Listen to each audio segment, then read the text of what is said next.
السلام علیکم میرے پیارے اسلامی بہن بھائیوں، گری پڑی چیز بازار سے اگر ملے تو کم از کم 1 سال تک اس کا اعلان کیا جائے۔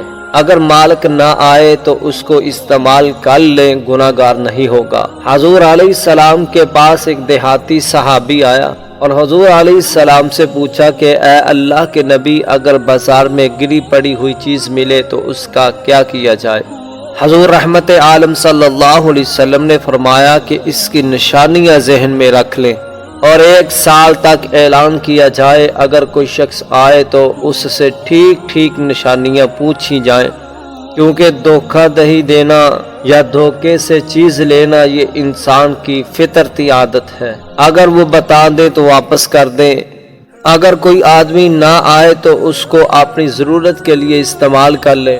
اس نے پھر سوال کیا کہ حضور علیہ السلام، اگر بکری راستہ بھول جائے تو حضور رحمت عالم صلی اللہ علیہ وسلم نے فرمایا اس کو پکڑ لو۔ اگر مالک نہ ملے تو وہ تمہاری ہے، یہ تمہارے بھائی یعنی کہ مالک کی ہوگی۔ اگر اس کو یوں ہی چھوڑ دو گے تو بھیڑیے کا کھانا بن جائے گی۔ اس صحابی نے پھر پلٹ کر سوال کیا کہ اگر اونٹ راستہ بھول جائے تو اس کا کیا کریں؟ حضور رحمت عالم صلی اللہ علیہ وسلم نے کہا اس کو یوں ہی آزاد چھوڑ دیا جائے۔ اس کے پاس کھر بھی ہے اور مشکیزہ بھی ہے، وہ خود بخود چل کر تالاب کے پاس پہنچ جائے گا اور وہ درختوں کے پتے کھا لے گا اور کبھی نہ کبھی وہ مالک کے پاس پہنچ ہی جائے گا۔ آج کے لیے اتنا سبق ہی کافی ہے۔ مجھے پوری امید ہے کہ آپ کو یہ حدیث ضرور پسند آئی ہوگی۔ اس حدیث پر لائک تو بنتا ہے اور شیئر بھی کر دیں۔ شکریہ۔